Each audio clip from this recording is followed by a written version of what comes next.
MG9 news తన ఇంటికి దారి చూపించాలని ప్రభుత్వ అధికారులకు మొరపెట్టుకుంటున్న వడ్లకుంట హుస్సేన్.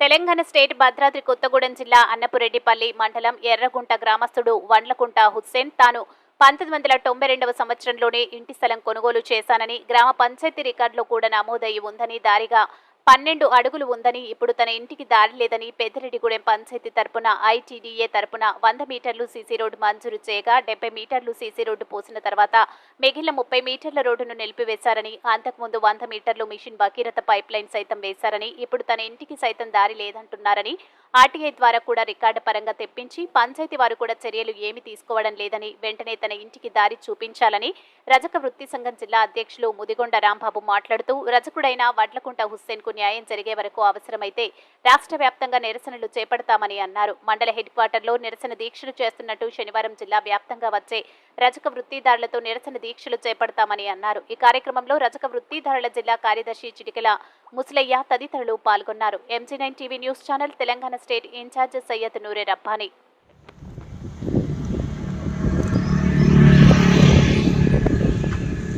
వర్ధిల్లాలి రజకుల ఐక్యత, వర్ధిల్లాలి రజకుల ఐక్యత, వర్ధిల్లాలి రజకుల ఐక్యత. కొనసాగించాలి హుస్సేన్ ఇంటి ముందు రోడ్డును వెంటనే మంజూరైన సీసీ రోడ్డును వెంటనే కొనసాగించాలి.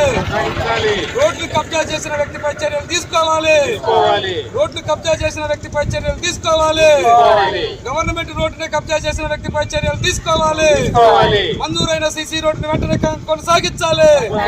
సగం పోసిన రోడ్డును వెంటనే కొనసాగించాలి. రక్షణ కల్పించాలి చాకల హుస్సేన్ కి, రక్షణ కల్పించాలి చాకల హుస్సేన్ కి. రజకుల ఐక్యత, రజకుల ఐక్యత.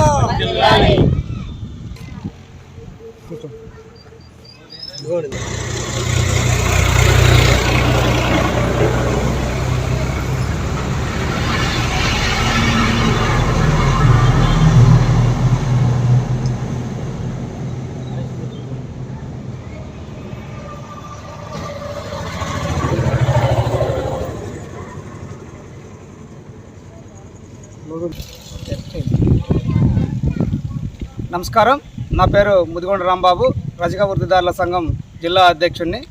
ఈరోజు అన్నపురెడ్డిపల్లి మండల కేంద్రంలో వడ్లకుంట హుస్సేన్ దారి విషయంపై 2వ రోజు టెంట్ కొనసాగించడం జరుగుతుంది. వాస్తవానికి వడ్లకుంట హుస్సేన్ అన్నపురెడ్డిపల్లి మండలంలో ఎర్రగుంట గ్రామం ముక్కెర బజార్లో గత 20 సంవత్సరాల నుంచి గ్రామ పంచాయతీ పరిధిలో బిల్లులు, ఇంటి పన్నులు, కరెంటు బిల్లులు ఇవన్నీ కడుతూ నివాసం ఉంటుండు. ఆ తర్వాత గ్రామ పంచాయతీ వారు గ్రావెల్ రోడ్డు 2 దఫాలు పోశారు.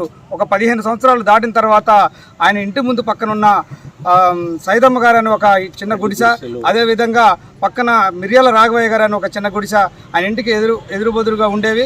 ఈ రెండింటి మధ్యన 12 అడుగుల గ్రావెల్ రోడ్డు ఉండేది. ఈ గ్రావెల్ రోడ్డుని, ఈ ప్లేస్ని నేను కబ్జా చేశారని చెప్పేసి ఒక ఆయన బోయినపల్లి సాంబయ్య గారు అనే వ్యక్తి ఒక పక్కా ఇల్లు నిర్మాణం చేసి ఎటువంటి పంచాయతీ అనుమతులు లేకుండానే నిర్మాణం చేసి ఈ దారి, ఈ స్థలం అంతా నేను వాళ్ళ దగ్గర కొన్నాను, నీకు నడవడానికి హక్కు లేదని చెప్పేసి గత 3 సంవత్సరాల క్రితం హుస్సేన్ని ఇబ్బంది పెట్టడం జరిగింది. ఈ విషయం ఉన్నతాధికారులైన అన్నపురెడ్డిపల్లికి సంబంధించిన గ్రామ పంచాయతీకి సంబంధించిన అధికారులు, సర్పంచ్, ఎంపీఓ, MDO వీళ్ళందరికీ వినతులించుకున్నాడు. అయినా వారు పరిష్కరించకపోతే ఆ విషయాన్ని మా సంఘం దృష్టికి తీసుకురావడం జరిగింది. ఈ విషయంపై మేము ఉన్నతాధికారుల దృష్టికి తీసుకెళ్తామని చెప్పేసి అక్కడున్న పంచాయతీ సెక్రటరీ, MPDO, MRO గారికి విషయం వివరించి ఈ విషయాన్ని కలెక్టర్ గారి దృష్టికి తీసుకెళ్లడం వల్ల ఆనాడు వాళ్ళు ఇరువురు మధ్యన 12 అడుగులు దారి ఉందని చెప్పేసి పోలీసు పరిధిలో కూర్చోబెట్టి ఇద్దరికి ఇరుపక్షాల 12 అడుగులు దారి తీయటం జరిగింది. ఆ తర్వాత 1 సంవత్సరంన్నర తర్వాత మరలా ఈ 2 నెలల క్రితం సీసీ రోడ్డు మంజూరైంది గవర్నమెంట్ రోడ్డు కాడ నుంచి. ఈ సీసీ రోడ్డు మంజూరైన కాడ నుంచి ఈ వడ్లకుంట హుస్సేన్ ఇంటి ముందు ఈ సీసీ రోడ్డు కంటిన్యూషన్ అయితే రానున్న కాలంలో ఈ రోడ్డు తనకు సక్రమిస్తుందని చెప్పేసి అక్కడున్న బోయినపల్లి సాంబయ్య అనే వ్యక్తి వెంటనే దాన్ని నాది, ఇది మీరు రోడ్డు పోయొద్దని చెప్పేసి పంచాయతీ అధికారులని వచ్చిన కాంట్రాక్టర్ని బెదిరించడం జరిగింది. కాంట్రాక్టర్ని హుస్సేన్ గారు అడగడం జరిగింది, ఏమండి మా ఇంటి ముందు మరి కొటేషన్లో, గ్రామ పంచాయతీ కొటేషన్లో మా ఇంటి ముందు నుంచే సీసీ రోడ్ అని రాశారు కదా, మరి మా ఇంటి ముందు ఎందుకు పోయటం లేదు అంటే, ఈ రోడ్డుని, గ్రావెల్ రోడ్డుని మీ ఇంటి ముందున్న బోయినపల్లి సాంబయ్య గారు కొన్నారని చెప్పడం జరిగింది. అందుకే మేము పోయలేమండి అని అన్నారు.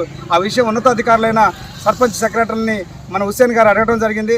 ఏమంటే ఆయన స్థలాన్ని ఆ గ్రావెల్ రోడ్ని కొనుగోలు చేశారట, దాన్ని మీ పరిష్కారం అయ్యేదాకా మేము రోడ్డు పోయటం కుదరదని చెప్పడం జరిగింది.